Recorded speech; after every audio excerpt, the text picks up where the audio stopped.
Joyeux Noël, hein, un peu en retard, mais bon, mieux vaut tard que jamais, hein, voilà. Bon, je suis seul, hein, bah ouais, je rattrape, hier je bossais. Je devais bosser demain et mes clients ont annulé. Donc je suis officiellement en vacances. Je vais pouvoir chill chez moi, jouer à Path of Exile, slacker, Jalink 25 mois. Merci mec, tu régales. Et je m'étais dit, est-ce que la semaine dernière, est-ce qu'on fait une minute spatiale et tout? Oui, on fait une minute spatiale parce qu'il y a de la news, il y a eu du tir. Le spatial ne dort jamais. On a des dates aussi. On va avoir un début d'année de zinzin. Et voilà, ça va envoyer. Ça va envoyer.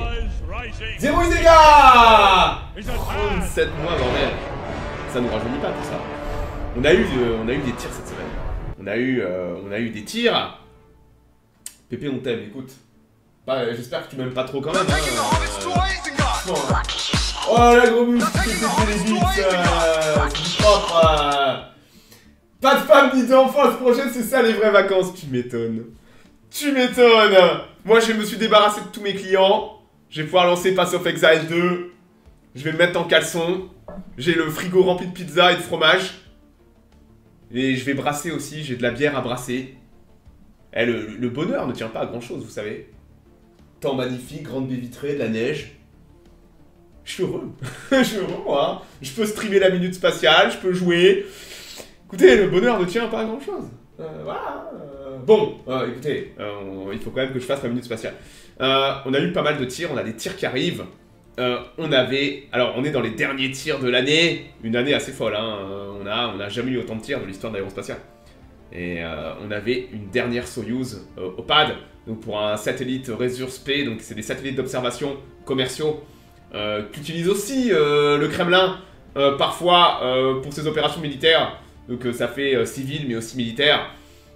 Donc matez-moi un peu ça. Je vous montre les photos parce que il est important ce tir. Enfin il est important, il n'est pas vraiment important mais c'est des statistiques quoi. On peut dire ce qu'on veut de Soyouz mais bordel.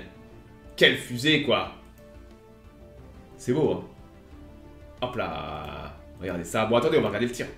Il s'avère que j'ai le tir. Hop! Hop!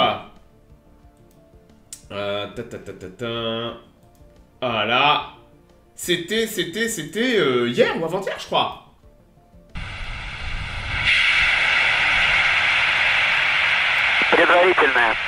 Avec les bonnes vieilles radios des années 60 de Roscosmos. Промежуточная. Главное. Подъем. Прошел контакт подъема. Двигатель центрального и боковых блоков ракеты носителя. Режим главной ступени. C'est des monstres, hein. Параметры системы управления ракеты носителя. Et des super caméras aussi. Двигатели первой и второй ступени работают нормально. Rabota normalna, ça veut dire en russe que c'est nominal. Rabota, le verbe travailler, normalna, nominal. Параметры конструкции ракеты-носителя в норме. Belle bête, hein. Ils ont toujours les mêmes postes radio depuis les années 60. Стабилизация изделия устойчивая.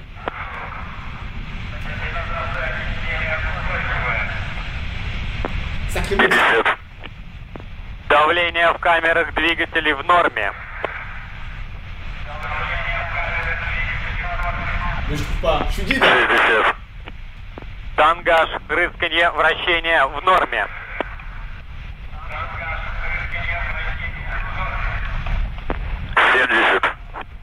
Полет нормальный.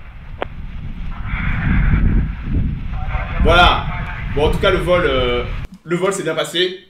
Et surtout, vous savez, Soyouz, c'est la plus vieille fusée en opération aujourd'hui. Et ce tir-là, vous pensez que c'était le combienième tir d'une fusée Soyouz?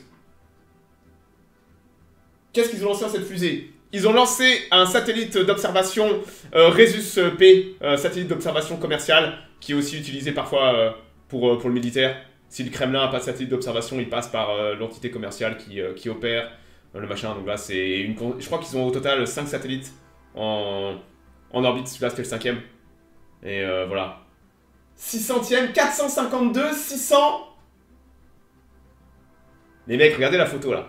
Ça date de 1957. À la base, j'ai souvent dit, Soyouz c'était un missile balistique qui a été abandonné pour des raisons pratiques, que le chargement en ergol était trop long, et c'est devenu une fusée un peu par défaut.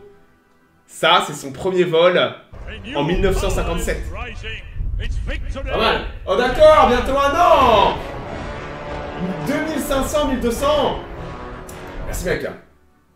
C'était le 2000e vol d'une fusée Soyouz. 2000. La fusée la plus prolifique et la plus tirée de l'histoire de l'aérospatiale. Elle est toujours là. Et c'est une fusée exceptionnelle. Hein. Elle est toujours aussi efficace. Et c'est aussi une des moins chères avec la Falcon 9. Mais vous avez vu un peu l'engin. L'engin a presque 60 ans, presque 70 ans de carrière. La fusée Soyouz. 2000 vols. C'est... Il y a peut-être que la Falcon 9... Peut-être que la Falcon 9 battra Soyouz. Je pense que Starship, je pense, va battre Soyouz. Je sais qu'aujourd'hui, c'est un peu osé de dire ça, qu'on tirera plus de 2000 Starship, j'en suis convaincu. Qu'on va même en tirer peut-être encore plus. Mais voilà. Donc ouais, pas mal. Beau bébé, hein, Soyouz, hein. Donc Soyouz, Alors Soyouz va commencer peu à peu à être retiré du service actif pour faire place à la Angara. Mais on va encore avoir pas mal de Soyouz parce que c'est une fusée qui est trop pratique pour les Russes. Tout simplement. C'est une fusée qui est incroyablement rustique, efficace. Ça a tellement rendu de service qu'on va encore l'avoir pour quelques années au pad. Voilà. Donc ouais, très très beau tir. Hein. Donc les Russes tirent encore. Malgré la guerre en Ukraine, et même si vrai, ils sont plus trop sur l'international, ils ont encore, eux, pour leur industrie, des gros besoins. Que ce soit pour de l'observation, de la télécom et tout ça. Donc les Russes sont encore un des... c'est encore un gros acteur sur le marché. Ça paraît énorme, ouais. Mais quand ils auront 3 pads opérationnels et qu'ils vont commencer à tirer 3-4 fois par semaine, je peux te dire que ça va aller très très très vite. C'est ça le truc, c'est que ils vont avoir une cadence de tir totalement folle de Starship. Et vu qu'ils les construisent comme des petits pains, je me fais pas de soucis que... Même la cadence de tir va faire qu'augmenter année après année. On verra. On verra. Je m'avance. Hein. C'est pas les mêmes moteurs. Ça, la fusée a beaucoup changé en termes de design. Hein. Là, les premiers Soyouz et les Soyouz B, là, vous avez 30 versions différentes. Hein. Allez voir sur Wikipédia la quantité de variantes et de sous-variantes que vous avez pour les fusées Soyouz depuis 1957. Vous allez voir que la fusée a énormément... évoluer en termes de design, propulsion et tout ça. Mais on considère que c'est la même famille. Voilà, tout simplement. Donc ouais, hop. Ça tire sur Soyouz, ça tire les avions. C'est des choses totalement différentes. Aucun rapport. Tirer des fusées, c'est l'erreur est humaine. Hein. Tu veux que je te dise le nombre de fois où les Américains ont abattu des avions de ligne par accident? Alors forcément, on n'en fait pas les gros titres, parce que c'est des occidentaux, mais l'erreur est humaine. Et c'est des erreurs humaines qui font qu'on abat des avions de ligne, comme ce qui arrive en Azerbaïdjan. C'est un commandant de batterie qui a été un peu nerveux et qui a appuyé sur le bouton de tir parce qu'il s'est fait engueuler la semaine d'avant par son supérieur. Rien à voir avec le fait de tirer des fusées. C'est des technologies différentes, c'est des savoir-faire différents, et c'est pas non plus... Là, c'est pas l'armée russe qui opère ça, c'est Roscosmos. Donc c'est encore différent. Voilà. Hop. Donc ouais, classe, hein. Classe, hein. On a eu, les Indiens vont peut-être faire le dernier tir de l'année, puisqu'on a une PSLV au pad, prévue pour tout à l'heure le tir. Hop là. Regardez un peu l'engin, fusée PSLV, ils vont l'envoyer au pad. Elle est déjà au pad, ils vont la tirer tout à l'heure. Et c'est une mission importante, puisque la charge utile, c'est un démonstrateur technologique qui s'appelle 2 satellites, SpadeX. Donc voilà les 2 satellites, ils sont à bord. Et SpadeX, ils vont être relâchés dans l'atmosphère, en orbite. Il y a un satellite tracker, un satellite cible. Donc ils vont d'abord les relâcher.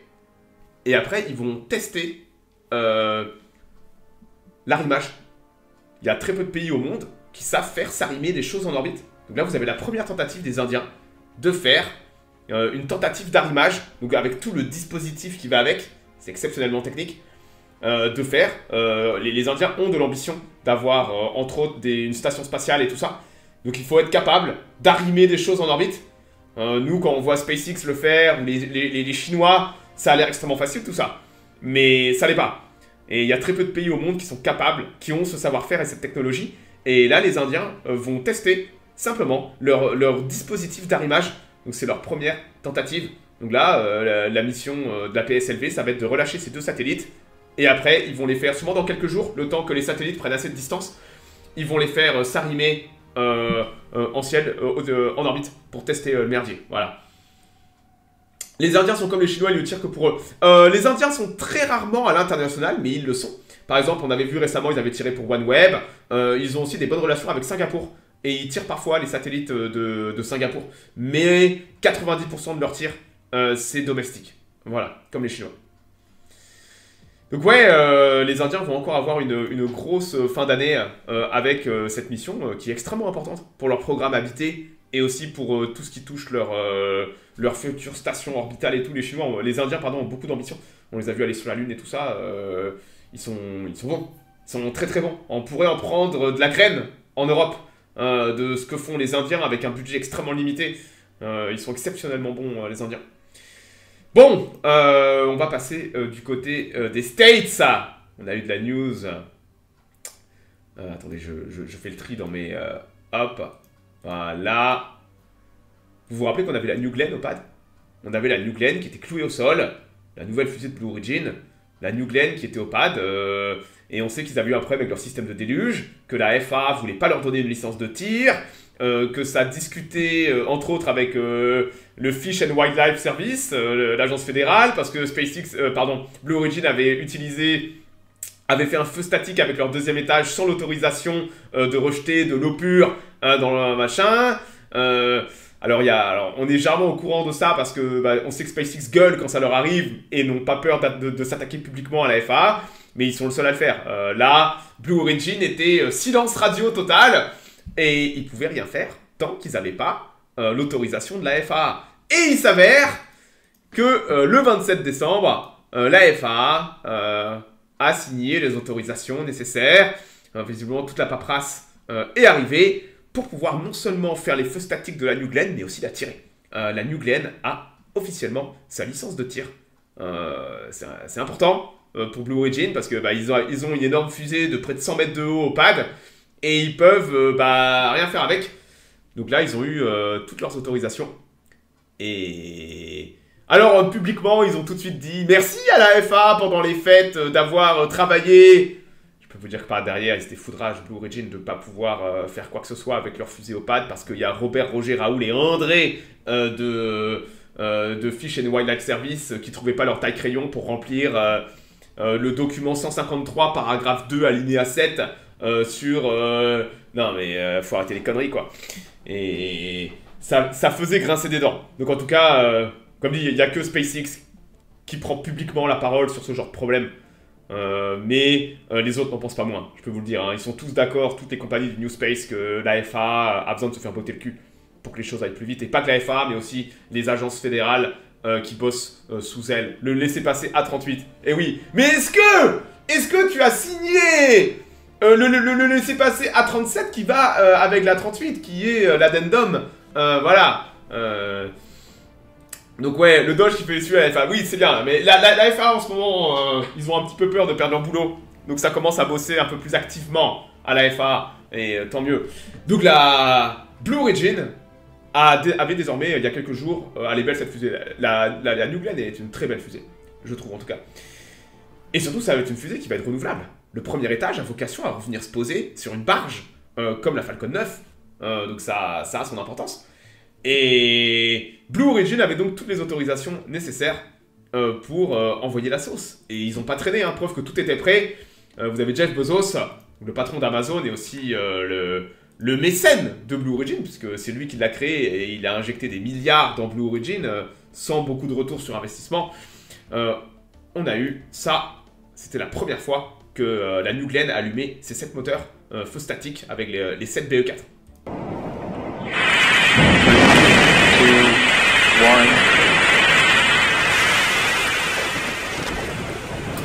Pendant 24 secondes,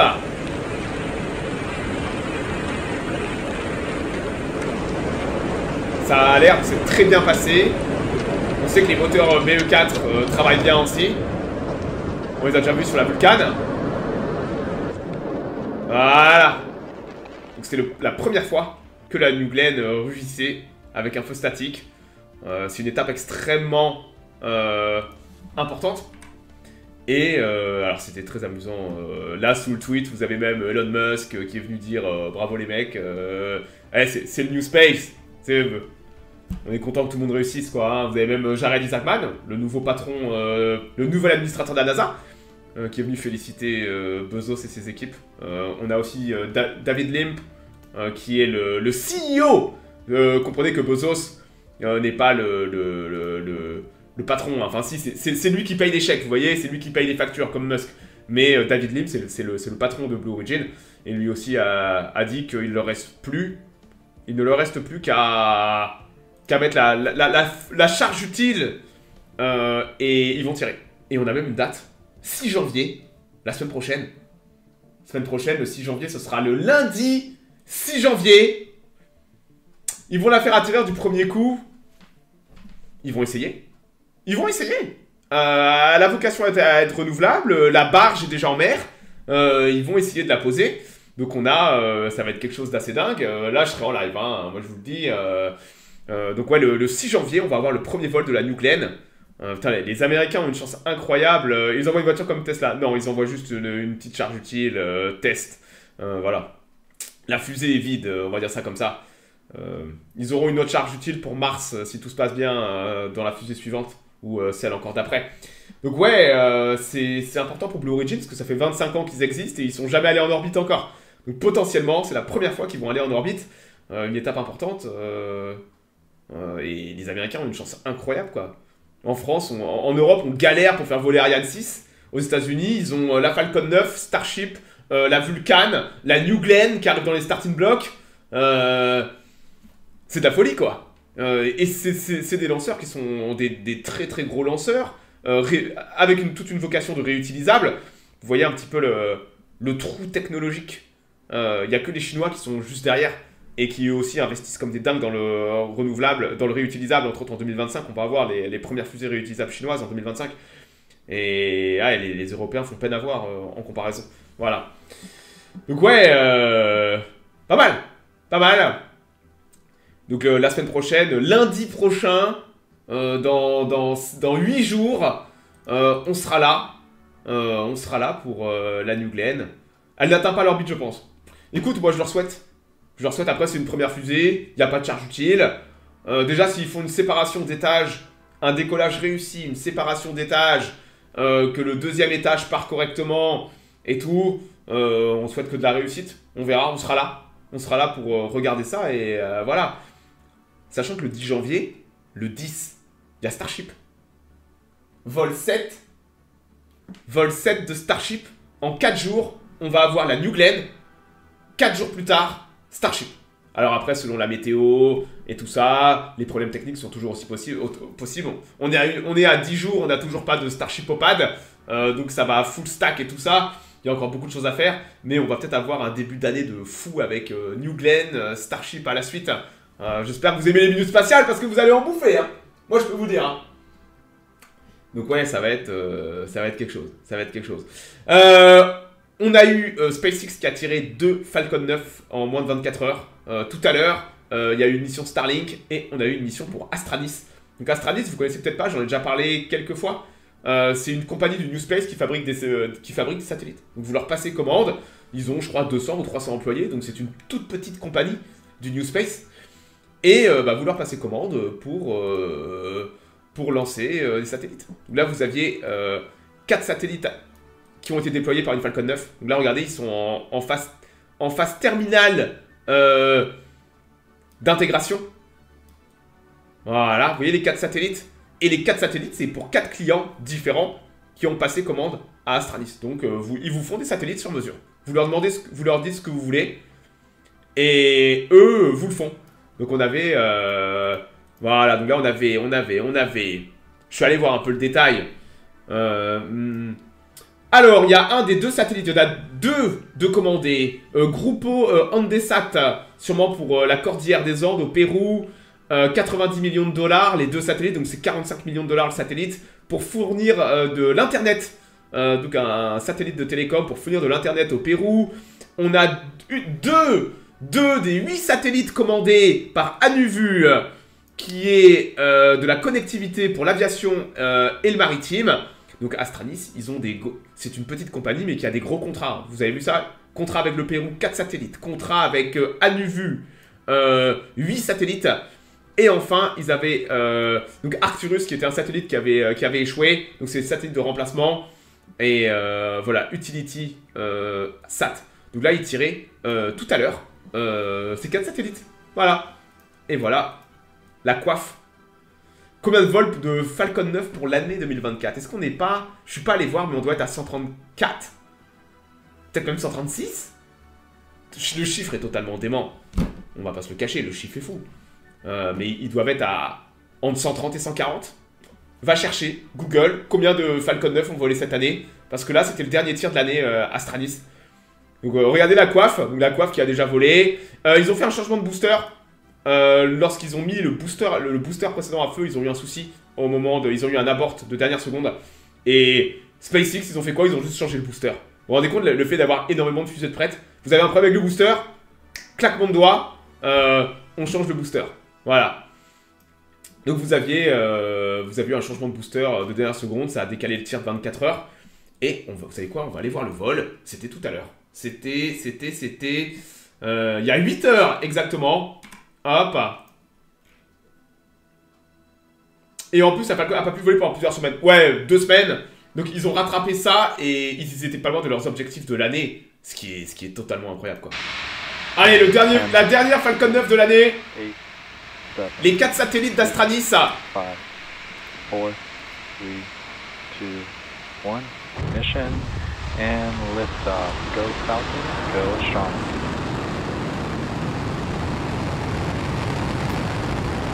Donc ouais, et quelques heures avant, il y avait eu une mission Starlink. Starlink. Là, je suis un analyste qui fait un peu les maths de Starlink. Et il dit que dans 1 ou 2 mois, ils seront à 5 millions d'abonnés Starlink. La croissance de Starlink est totalement folle aux 4 coins du monde. Et il dit que c'est que le début. And 30 seconds into the flight, Falcon 9 has successfully lifted off from Space Launch Complex 40, and we heard some good initial callouts there for power and telemetry. Il y a combien de vols de prévus pour la Falcon 9 l'année prochaine? Course for launch today. After clearing the Plus de tower, 150? Telemetry nominal. Plus de 150, probablement. Ils sont limités par le nombre de pads, en fait. Ils sont limités par leur nombre de pads. Mais ils vont avoir un nouveau pad à Vandenberg. Stay in the best position for communicating with the ground while also slightly pitching the rocket over onto the correct flight path. And we hear confirmation there that ils vont avoir 134, c'est ça? 134, ouais, j'étais pas loin. 134. 134 cette année. L'année prochaine, je dirais plus de 150. Selon comment ils vont réussir à optimiser la disponibilité du nouveau pad à Vandenberg. C'est énorme, 134, hein. Quand on y pense. 134 lancements. Les Européens ont tiré 2 fois. Et venez pas me dire, oui mais Pépé, il tire que pour Starlink. Écoutez, s'il tire que pour Starlink, ce qui est vrai, on va dire, allez, du 70-30 à... Vous avez encore 30% de 134, soit près de 60 tirs qui sont juste pour des acteurs privés, donc beaucoup d'acteurs privés européens. SpaceX fait son marché en Europe, ce qui est fou. Un tir tous les 2 points, oh là là, c'est fou. Tous les 2,8 jours à peu près, c'est ça. Et on a déjà eu, vu que c'est des statistiques, on a déjà eu 6 tirs en une semaine, voilà. Plus de 25 vols de prévu. Alors, je suis pas sûr qu'ils arrivent à faire les 25 vols de Starship, mais déjà entre 10 et 15 vols de Starship serait absolument exceptionnel. 25 vols, peut-être, hein, c'est SpaceX, vous savez, j'ai appris à pas trop parier contre SpaceX, mais déjà entre 10 et 15 Starship, ça serait fou. Mais vu le planning qu'ils ont, ça va aller très très vite. Allez, Nico. Même avec le deuxième pad, Parce que le deuxième pad, il n'a pas encore été testé. On n'est jamais à l'abri d'un problème aussi. On n'est jamais à l'abri d'un problème, d'un souci technique, de quoi que ce soit. Shit happens. We had a good MECO stage separation and ignition of the MVAC second stage engine. Mais ouais, 25 volts, c'est chaud quand même. Hein. 25 Starship. Je demande à voir. Je demande à voir et je veux voir. Hein. On sera là. Hein. Les vols de Starship, c'est les événements de l'année. Hein. Pépé n'était pas un SpaceX fanboy. Ah si, hein. Je suis un SpaceX fanboy, mec, depuis 2017. C'est juste que je faisais pas de minute spatiale.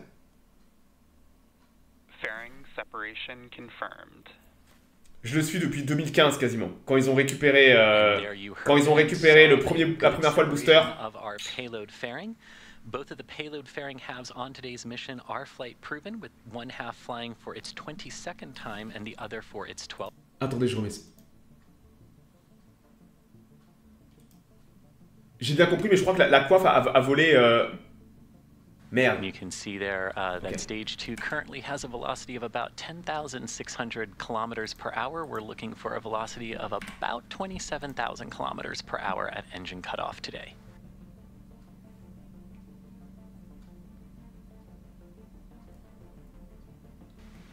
Now, 4 minutes, 30 seconds into today's mission, our next major milestone in flight will be Stage 1's entry burn, which will take place just past the 6-minute mark into flight. For this entry burn, we relight 3 of the M1D engines on the first stage booster, which is similar to pumping the brakes to slow the vehicle down as it passes back into Earth's atmosphere. Il faut que je fasse répéter. The entry burn helps us reduce the heat generated from the friction of the app and see the speed and out here in just about MVAC ignition. 1 booster, and on the bottom right-hand side of your screen. MVAC ignition. Attendez. Il faut que je réécoute ça. Il a dit le nombre de fois où la coiffe a été réutilisée. Et je crois que c'était plus de 20 fois la même coiffe. Ça coûte cher des coiffes, hein, vous savez. Stage separation and ignition of the MVAC second stage engine. You can see now on the bottom left-hand portion of your screen the velocity and altitude data for Stage 1 booster, and on the bottom right-hand side of your screen you can see the speed and altitude for Stage 2, taking the 4 Astrana satellites. J'ai cru entendre 25, moi aussi, mais j'ai du mal à y croire. J'ai cru entendre aussi 25, hein. 25 fois la même coiffe. Vous imaginez pas les centaines de millions de dollars qui sont économisés. Comme je dis, je crois que il y a longtemps j'avais vu un... Ah voilà, les satellites Astranis. Fairing separation confirmed. Hop là, les coiffes. And there you heard and saw a good separation of our payload fairing. Both of the payload fairing halves on today's mission are flight proven, with one half flying for its 22nd time and the other for its 12th. Both of these. C'est deux coiffes différentes. Il y en a une qui est 22 fois et 12 fois. Les coiffes ne vont pas par paire. C'est des coiffes de 2 paires différentes. Il y en a une qui a volé 22 fois et l'autre 12 fois. Vous vous rendez compte? Donc j'avais vu un analyste qui disait qu'ils avaient économisé probablement depuis le début du programme de récupération des coiffes plus d'1 milliard de dollars quasiment de coiffes. Les coiffes coûtent cher. Donc plutôt que de les balancer, à chaque fois ils les récupèrent. Donc vous avez 2 coiffes qui sont pas issues. Peut-être qu'ils en ont perdu une, cassée, allez savoir. Donc il y a une coiffe qui a volé 22 fois. Je sais pas si vous vous rendez compte, 22 fois la même coiffe. Ils les récupèrent, elles tombent en parachute. Elle tombe à la flotte et puis ils viennent les chercher à l'eau direct. Now, 4 minutes 30 seconds into today's mission, our next major milestone in flight will be Stage 1's entry burn, which will take place just past the... On va aller à la récupération du booster. Alors il me semble qu'on va pas voir grand chose de la redescente du booster. Non. Relight its MVAC engine for a second. Voilà. Ouais, de nuit, hein, voilà. Ils avaient l'air d'avoir des petits problèmes de connexion avec Starlink. Et hop là! C'est tellement banal. C'est devenu tellement banal. And there is our first stage booster standing tall on a short follow Gravitas, completing its 7th launch and... C'est la... Oh, je suis allé trop loin. C'est la 7e mission de ce booster. 7e atterrissage de ce booster. C'est beau, hein? Attendez, on va... Second burn will last is our first stage booster standing tall on a short follow Gravitas, completing its 7th launch and recovery. This was overall SpaceX's 389th recovery of an orbital. 389e récupération d'un booster. 389e. Là, Blue Origin, ils vont tenter de faire leur première récupération. SpaceX a récupéré 389 boosters. C'est dingue parce qu'il n'y en a pas beaucoup de boosters. C'est les mêmes boosters qui sont tout le temps récupérés, encore et encore, et on tire. Un autre monde, hein. Un autre monde. Et là, on a les satellites d'Astranis. Donc là, ce que vous voyez sur la photo, ça correspond à ça. Attendez, je vais vous mettre, hop, la photo que je vous ai mis plus tôt. Vous voyez? Est-ce que vous voyez? C'est ça. C'est intégré au bout de la Falcon 9 dans les coiffes. Donc ça vous montre un petit peu la taille des coiffes. C'est quand même assez... c'est gigantesque, hein. On a du mal parfois à apprécier les tailles des coiffes, des fusées et tout ça. Le max, c'est 23 récupérations. Je crois qu'on est à 23 ou à 24 même. Il faudrait voir à combien est B10 61 ou B10 62, les vétérans de la flotte. Mais on doit être dans ces eaux-là, ouais. 23-24, je crois. Quelque chose comme ça. Voilà. Ce qui est déjà dingue, hein. Et là, là, on les a dans l'espace. Et je crois que j'ai Astranis. Je vais couper ça. Tac. Non, ça, c'était les... Voilà, regardez. 30 minutes après le vol. Hop. Ça va pas une bonne partie de Edge. Bah écoute, je peux pas tout faire en même temps, hein. Des fois, c'est du Edge, des fois, c'est autre chose. Et là, c'est la minute spatiale. Age of Empires, j'en fais le jeudi soir. Semaine prochaine, jeudi soir, normalement. Donc ouais, et là, c'est nos satellites d'Astranis, ça. Hop là. Et ça a été calme à Starbase. Il y a B15 qui était amassé pour faire ses essais cryo. Il a fait ses essais cryo. Je crois qu'ils vont le ramener aujourd'hui ou demain. Donc on attend, la semaine prochaine, on va avoir le full stack. S'ils veulent tirer le 10, il va pas falloir traîner. Ils vont devoir amener B14, S33, faire un full stack, essais cryo, des stacks. Ou alors, on a vu qu'ils commençaient à brûler les étapes parce qu'ils sont confiants et ils connaissent leur dispositif. Ils vont faire les essais cryo peut-être avec directement les explosifs demi, les FTS, pour pas avoir à des stacks. Bah ouais, c'est un autre monde, hein. Et on a ça, regardez, qui arrive. Hop là. On a ça qui arrive. Et ça, c'est les chopsticks de la deuxième tour qui sont sûrement en phase finale de préparation. Et on les attend d'une semaine à l'autre. Bah ouais, il faut mettre les chopsticks sur la nouvelle tour. Donc les voilà, les chopsticks. Là, ils sont à Sanchez, qui est la partie stockage, développement de Starbase à Boca. Et donc voilà le machin, hein. Donc on attend sûrement les chopsticks. Je pense pas qu'on va les voir avant le vol du 10, parce que là les délais sont trop courts.